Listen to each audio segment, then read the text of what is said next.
ওই ছোট ভাই। হ্যাঁ ভাইও কোন? আচ্ছা তোমাকে ওই জায়গায় খাবারের ভালো কোনো হোটেল মোটেল আছে? হোটেল? হোটেল আবার কি ভাইও? বুঝলাম না তো। আরে ছোট ভাই, হোটেল হলো ওই জিনিস যে জায়গায় খাবার বেচা কিনা করে। ও ভোজনালয়, যে জায়গায় টাকা দিয়ে খাবার কিনা যায়, এটা তো আমগো গাজীপুর রাস্তা গেলেই পাইবেন। ঠিক আছে ছোট ভাই, আমি এখনই যাই আমার আব্বারে কইতাছি আমগো আর না খায় মরা লাগবো না, আমি খাবারের হোটেল পাইয়া গেছি। আরে ভাইও কই যান? খাবার হোটেল ওদিকে না তো এদিকে।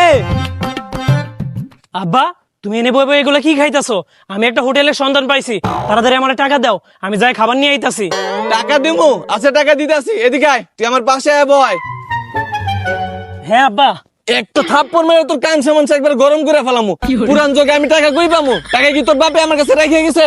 আব্বা তুমি তো ঠিকই কইছো, আমগো তো তাইলে আর কোনো উপায় নাই, আমগো এখন ঘাস মুস খাইয়ে পয়সা থাকা লাগবো।